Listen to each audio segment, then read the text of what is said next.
Welcome back. Wet Noodles. Episode. Yo. What episode? 12? Final episode for a while, at least. 12, something like that, yeah. Yeah. Because you've decided to leave me, yeah. so. Last episode of Well, two noodle varieties talking about not noodles. We're talking about tech. Yep. Yep.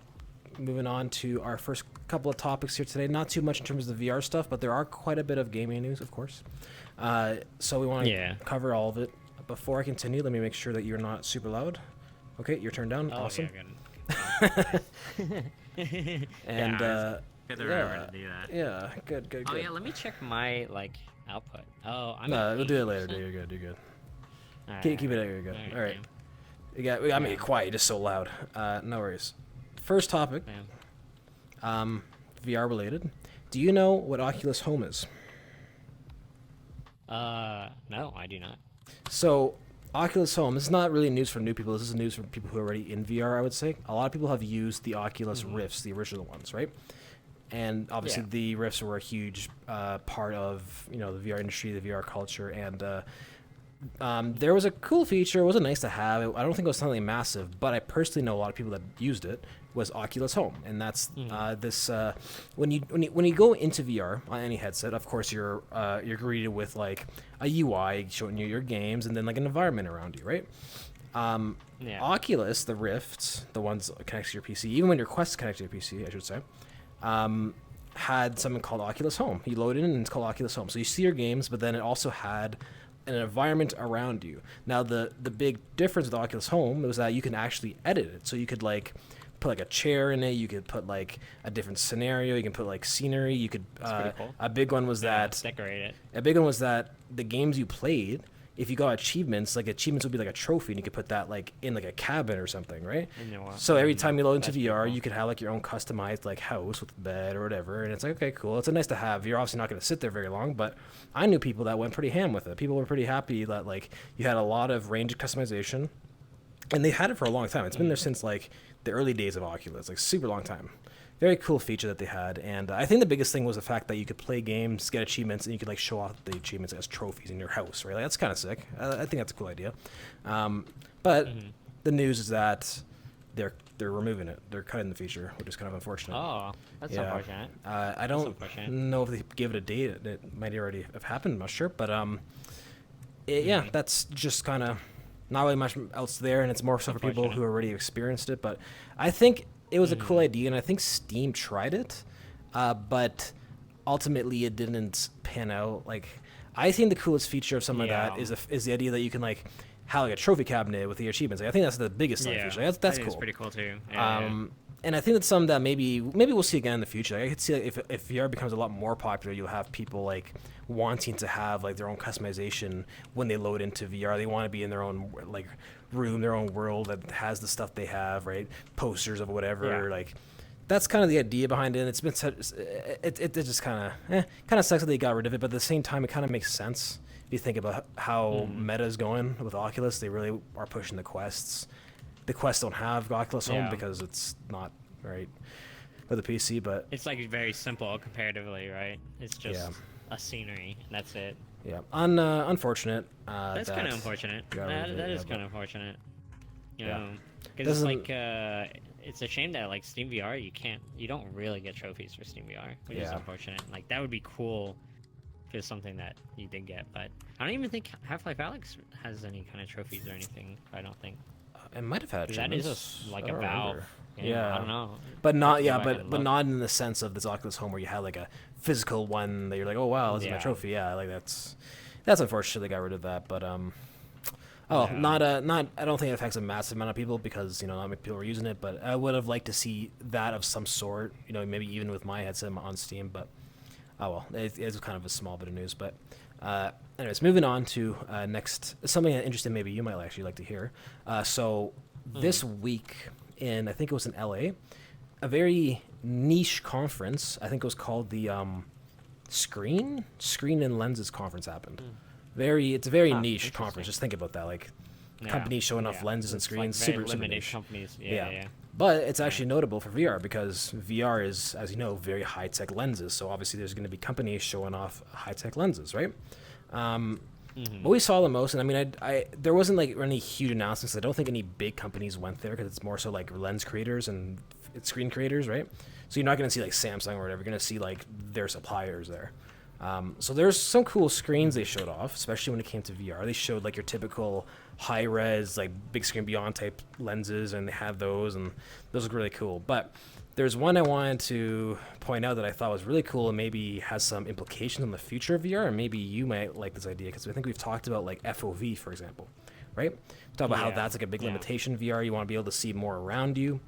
And you were saying even last week about how like curved screens around your face, that'd be kind of like cool. Maybe Apple would do that. We don't know, right? There was a company that showed off a lens or a headset, sort of, right? Because just their lens, where what they did was they have your traditional lens, right? Of course, it's like a flat screen, and you have it in your VR. But then they had like jutting to the sides of it a second screen. So it looked like an L shape almost, but it's all screen. And the way they did it was that the sides, right? The side that connects to the flat part, that's like another part of the screen that they like stitched together. So it's kind of almost like a screen box, but like it's all flowed together. And people that tried it said that they did a great job like in software stitching it together so that like you actually felt like it was all around you rather than like sharp turn, right? Like it actually was, you know, what you expect. Your FOV is now increased because my eye is peripherals, right? And I'm seeing over here, it's that second screen. So that's a cool idea. Do you think that's going to be something we see like coming into consumers maybe in a few years? What do you think? I would hope so. It seems like it. I mean, screens aren't really that expensive anymore. I mean, I guess like highly specialized screens, they can be, but I don't think it would be that, if the software you got it written real well, I don't think it'd be that hard to add in. You know, I think even simpler solutions actually too, where it's just like a lens that kind of, or like a glass or something that allows the light to kind of like just flow through more. I mean, that would even give like a kind of effect, you know, how people put the lights in there, like screen on the sides. So something like that, I can see it really, like VR really benefiting from something like that. Yeah. Being like really improving the experience. And obviously we'll be interested to see what the Apple headset looks like near the end of the year, since it seems to be rumored that they have some kind of curvature to it. And I feel like that's going to be the next push after we have these really high resolution screens that coming up next year. People are going to start, or companies are going to start looking at, okay, how are we going to beat this FOV problem? We want to be able to make people not as motion sick feel more immersed because they can actually see fully around them. And then maybe we'll see really weird contraptions like that, or maybe we'll just see curves. Maybe they'll just go all the way around that and just curve it around you, right? So that's what I was thinking. You know? Yeah. But cool to see that. It's so cool to see. That would be pretty nuts. I would definitely recommend looking up like some of the stuff at this conference. Of course, it's a very niche conference, and probably most of the things that you see there won't be in the consumer's hands for a very long time, but it's still very cool to look at that stuff and hear about it that's being worked on, and maybe, who knows how many years, maybe a consumer will see it. Maybe it will be at a price that like me and you can afford and affordable, enhance our experience. Yeah, for sure. Anyways, that's pretty cool. I mean, eventually, and we'll have to see how long now. But pretty sick, anyways. So anyways, it was pretty dead VR news week, I would say. I think that's probably about it for VR stuff, which is fine. Really not a big deal. We had a lot to talk about last week for that. Moving on, let's talk about some gaming stuff, because it was actually a pretty newsworthy gaming week. And of course, we talk about gaming here as well. It's a big part of our lives. So first thing I wanted to mention, we are kind of hardware guys. Of course, we love VR. We talk about future technology. And something I wanted to bring up was the announcement from Sony. They had a bunch of announcements, and we can get through some of them. But one that I think maybe interests me and you the most, just in terms of our opinions, is their Project Q. And I think I had mentioned Project Q to you before. They had showed this off, I think, at the end of their showcase this week. And it's essentially a Switch, right? I don't know how else to describe it. It's a screen with the controllers on the sides. And at face value, I'm like, okay, that's good. I like to see more companies in that market. It's a huge market that's starting to build up, especially because of the Steam Deck. But then I was looking more into it, and of course, if you watch the conference as well, It's not what it appears. It's actually a streaming device. It's basically a phone in between the controller. You need to have a PS5, and it's supposed to connect directly to it, which may get over some of the latency issues that streaming has, which is a good thing. However, I think we need to think about this product a bit differently, and you know what? I think a lot of people are catching on to, which is good. I think Sony failed in their effort to hype a product up here. This is a competitor to the Logitech G Cloud. This is a competitor to what's the Razer one they released or announced? I forget that one. Yeah. This is a successor to like the Shield and all that shit. This is a streaming Switch. It only streams game. You need to own the PS5. It's not a Switch. It's not a Steam Deck, and I think that you part of it. You can only use it in your house, basically. Yeah, you can't use it anywhere else. I think that part of it kind of disappoints me, and this is the reason. That kills it. Yeah. The reason is that those products, and I'm talking about the Logitech G Cloud, the NVIDIA product they had, I'm sure there's many others you can name, they've all failed. And there's a few reasons why they fail. A big one is latency. You have people want. Yeah, that too, but we'll get to that. Latency is the first one. You have physics that you just can't beat. There's lots of physics that you just can't beat. Now, in all fairness to Sony, it seems like that is something that they were worried about, and they do claim that the connection to the PS5 with this thing is going to have some crazy latency improvements, which is a good thing. However, it's still a streaming device, and then let's get to the other part. Yeah, who wants this? Who wants a streaming device? Like you were saying, people don't want a streaming device, it seems, right? And like, I think I understand the appeal to maybe someone who worked at Sony, maybe a higher up. Like, you can offer your gamers a cheaper experience, or I mean, in this case, not really, but I'm just saying, like maybe streaming in general.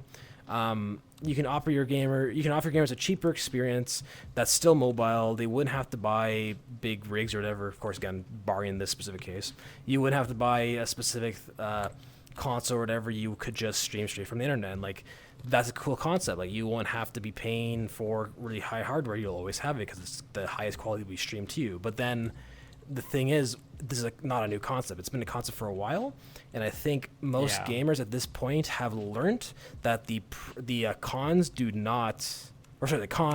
do beat the pros. Like, there are the pros of streaming, of this whole streaming ecosystem for games have. It's just way too bad. You look at Stadia. Stadia was a massive failure. And again, understand that these aren't exactly equivalent devices when I'm talking about this one specifically. But at the end of the day, I think just the streaming gaming world has kind of been soured. Nobody wants it anymore. It's been years. Like we've had products that stream games since like 2010, man. Like it's been a long time since we've started looking at this, and it's not what people want. At least not right now. So I don't know. The net's just not there. Yeah, I don't know how well this will do. I don't think it will do well. And maybe they know that. You know, maybe this is a product they're not going to make much of, and they just want to like try it, and that's all fair. I'm always open to companies trying something, and that's fine. And maybe there is a market for it, but I mean, I wonder because like the PS5 they said sold well, then like it actually sold quite well, or the PS5 VR, or the PSVR 2 or whatever it is, right? Yeah, like that shit did quite well actually. Like it sold all right, so maybe for them that's like good enough to try something out. Like maybe they know there'll be enough people who just buy it and don't understand like really what it is. I don't, as a company, I don't think you bank on that. So I don't think they're banking on it. I think there's other motives. I don't think that's their motive. You don't really think of... I can agree with that, but then I don't know. I kind of think though that because Sony's like the name is so widespread. Sometimes I feel like they just bank on their name, just being able to sell products, and then because that's like I don't know. This is kind of a stupid idea from start to finish. Like, I guess. Why? I don't. Like, I don't necessarily believe that a company would like think their consumers that low. I don't think they would be like, okay, they're gonna buy anything because they're stupid. Like I don't think any company that's successful right now is thinking that, and Sony's a successful company. I don't think they think that, right? And I understand why. I don't know. With Sony releasing a product like this, though, I feel it's kind of like brain dead to the market. Like after seeing Steam Deck and Rogue Ally and things like that, like this is not a good competitor. Yeah, to me, it doesn't stack up well against those things. To me, I don't believe that they think that lowly of their consumer. Like I was saying, I think that maybe this is kind of a continuation of the mindset that they had with PlayStation VR, because the mindset from what we've heard is that Sony didn't put both their feet in the water with PlayStation VR. They just kept making the products because they knew that there was a market there that was very new, and they wanted to be there if VR popped off. And they can say, yeah, we were there. But they aren't really putting much effort into it. And maybe this is just a continuation of that. Maybe they're like, okay, this portable market is doing well. Like, we're going to make something. They didn't put a whole lot of effort into it, as you can kind of see. But, like, they just want to make something so that they're there. And maybe that is actually all they need. Maybe that's worth it enough, right? Maybe it not selling well doesn't matter that much, right? Maybe they don't care. They're huge. Yeah. They're a huge company. They can like try things too. So and that is also very true. I've said in the past too on this podcast, talking about like Meta, for example, that like they lose so much money to VR, but like their trade-off is that they have a 75% market share. Like to them, $30 billion is nothing. They'd rather have a market share, right? So then maybe Sony's playing the similar game here with this. Is like, okay, well, they don't really care that they're not really selling stuff. They just want to have a share in the market, right? Maybe it makes sense. Did they announce a price for it? No.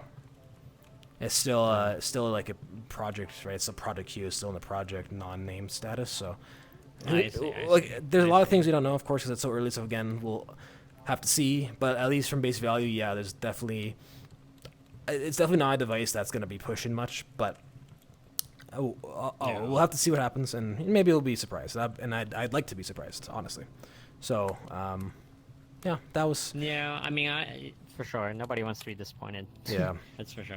Yeah, but I think that was probably the biggest thing that interested me from the Sony showcase, because again, we're big hardware guys, and it did have some parallels to VR, as I had mentioned. So we'll see what happens with that. I wonder how what their margins are like for a product like that. Yeah, I wonder. Like cost to build, like iPads and stuff have to be pretty cheap to build now, I imagine. Yeah, it's basically like an iPad, like a low-end iPad or something. But we also know that Sony and all the other companies sell the console at a loss, right? Or at even, right? We were talking about that before. I don't. It's very tight, anyways. It's very tight. Yeah. So it's either we're not sure exactly, but it's very tight, anyways. You know what? In this specific case, I would be willing to bet that they don't put much of a markup, if any, on this Project Q, for the reason that they know Project Q means a console sale, which means a game sale, right? Like, it's like the whole thing. It's not just, I'm going to sell a Project Q, I'll sell games with it. It's like they will sell a console with it, because no one's buying a Project Q without the console. It's useless, right? You need the console. That's true. So they know that if you get a purchaser for Project Q, you now have a PlayStation 5 gamer with games, and they have the whole line there. Yeah. So maybe that's their play on this, and like even if it doesn't sell very well, the ones that they do sell, they're guaranteed some profit from it, because they've got them in the whole ecosystem, right? So there's that. Yeah. So that's true. Yeah. But anyways, cool. We'll see. I'll keep my eye on it. I hope it does well. But again, a bit disappointed by the fact that it is a streaming device. But we'll move on. Yeah. They've had a lot of they announced a lot of cool games at the showcase, which is great. But when it comes to gaming, there's something else we wanted to talk about today. So we're gonna move away from their announcements and talk about the collection of AAA gaming apologies that we've collected. We got a little pocket folder now. We have a little wallet. Today, was it today? I think, yeah. Today, we got another apology from the creators of Lord of the Rings Gollum, which is a stealth game based off of course, Lord of the Rings, which is a huge franchise. AAA title, and I didn't see any advertisements for that game, actually. I had not seen any trailers or any. I think I maybe saw a trailer a while back, but I hadn't seen anything. I didn't even know it got released. I didn't know this game existed, actually. I saw a trailer I think it might have been a year ago, a long time ago, and that was also the big thing too. So this game came out, there's obviously a bunch of people that wanted it. It's a stealth game, so maybe there's actually quite a bit of people that are interested in that, people who want to see the lore behind Gollum. It's cool idea, whatever, if you're into that. First off, Gollum looks like he's from 2003. Did you see the picture? I was watching some gameplay too on it, and looks pretty ass. Yeah, and then the other thing that was noticed is that background. So there was a scene where Gollum walks up to one of the edges of the cliff, and you see all the orcs going I forget what part of the map it was, but it was on a high cliff, so he had a big view. And usually if you're a game developer, what you'll do is you'll limit the background FPS, or you'll cull in certain objects so that you still get good performance while still be able to see like, look at like miles ahead of me, right? So I'm on top of a hill, I can see so much further, right? And you see actually Zelda doing that too. They like fully render everything. No, it looks like I forget who made the comparison. It looks like Warcraft 1998. Like they turned them into sprites. The orcs that are walking, they're sprite. Like, I'm not joking. You can look it up. Like they're 2D sprites. Damn. And it looks so awful, like because it takes you out of the experience. Because it's a clear difference. It's not just they made them more blurry or they lowered the resolution on the really far people. Like they literally made them 2D sprites, and like for a AAA title, man, they're just very inexperienced. The team, like what happened? I don't know. That's in Canadian, man, just a fumble, dude. In Canadian, I gotta spend $70 if I want to play that. Like, come on. Shoot. Like, it's so dumb, dude. The prices of all this stuff too on top. It's like. Well, anyways, I don't know. It's dumb. Regardless, the We're point. Chat on as gamers. Yeah, the point of discussion is that this is yet again another game in the trend, AAA title that comes out unfinished, not good. The apology happens. Okay, this is just like the 10th one, man. Right in this journey, and as I was like. What's your opinion on that? As gamers, no. As gamers, what's your opinion on this? Like, are we stuck? Is this a cycle that's going to continue, or is it going to give? Are we screwed over with these AAA games? I really hope it. I really hope it. Like, someone finally learns from this. You know, it would be nice. But we need to speak with our wallets. They need to lose money. Yeah, but I mean, people are gonna keep buying shit. Like that's the thing. I don't know. The thing is, too, I'm hoping enough the community is getting upset about it, though. Like, I'm hoping that enough of the community is getting burned now that finally, when something new comes up, everyone's like, all right, I don't. Yeah. You know, we'll wait and see what happens. Like, they're pushing these companies to make apologies, right? So, like, they're looking, they understand what's going on here, right? And so of course they're listening to community. It's got to give. Like somebody's got to see what's going on here, right? And I can only offer my experience as a game developer with my background. And I haven't worked for EA. I haven't worked for Activision. I haven't worked for Blizzard. I haven't worked for these companies that sell games that are $80 plus, right? Canadian. And from my experience, developers, so the guys that are actually making the code like me, we know when the game's broken. Right? And again, it could be different for these big teams, but we know. Like, we know that there's these issues that are happening. It looks like this. It looks bad. It looked better in the trailer. Mm-hmm. We know. What matters is that I can say this as a developer to a higher up, like, it's not ready. It doesn't matter. Right? And I've been lucky enough that I've worked under people that listen. But I've never I've never been a CEO. I mean, of a gaming company. So I never have been able to actually make the decision. So if I say to someone that's higher up, this game's not ready, let's not delay it, they won't listen to me saying let's delay it because what I say doesn't matter. He'll have to look into it and then play it and be like, okay, now I'll delay it. But a lot of times, at least, again, from my experience, I can say that, but then they see some other good things and say, okay, we're still going for the deadline. It didn't matter that I said that because I'm too low compared to them. I think that's where the issue happens. I think the developers themselves, and I think are the ones that are going to hurt the most from this. I'm sure that when these companies lose money, the developers are the first one who gets fired, which is unfortunate. I'm sure they're the ones who get slack from people online, and it's like they want, again, just from my experience, the developers want it to come out good. Like, they wanted to delay it. They want it to come out good. They want to give a good experience. They want to deliver a good game. Nobody wants to, make poopy. Yeah. From my own experience, so I can't talk for everybody. From my own experience, I think the problem is higher level. And I think we need to evaluate that. And that's actually something that Phil Spencer talked about. We had mentioned it when Redfall came out. He had said, we're going to look at management. We're going to look at how things are happening. Like he said, we need to redo that. I think every company needs to do that. I think it will give if they start recognizing that the problem is higher up, right? Yeah. No developer wants to release that. No one wants to release that. No one who's actually working on the game wanted to release that, I'm sure. and they probably knew that. They probably knew it was not in good state, but someone said, no, it's coming out tomorrow or whatever. It has to come out, sorry. Yeah, someone they said have that. No choice. Yeah, they have no choice. So, that's how it is. I think big corporations get stuck in this vicious, like release cycle, right? And they're like, well, we got to meet this release cycle and, like, make back our money as quickly as possible or something. It's awful. I mean, that's the same, you know, how a lot of industries kind of go, I think, like, for kind of these larger companies, but hopefully they can snap themselves out of it. So we'll have to see, I guess. I do want to end more on a positive note, though. I don't think that all of us as gamers are particularly screwed, because we've had some good releases. Obviously, we had Zelda that came out just recently, AAA title that did fantastic. They really brought AAA to the definition. There's a lot of great things, so that's good. We still have that as gamers. We have next week or the week after, we have Street Fighter, we have Diablo 4, which are big releases as well, AAA. And these games had betas, so that's something I really want to mention, is that these games had betas. A lot of other AAA games that have failed didn't have betas. They really hid how it looked.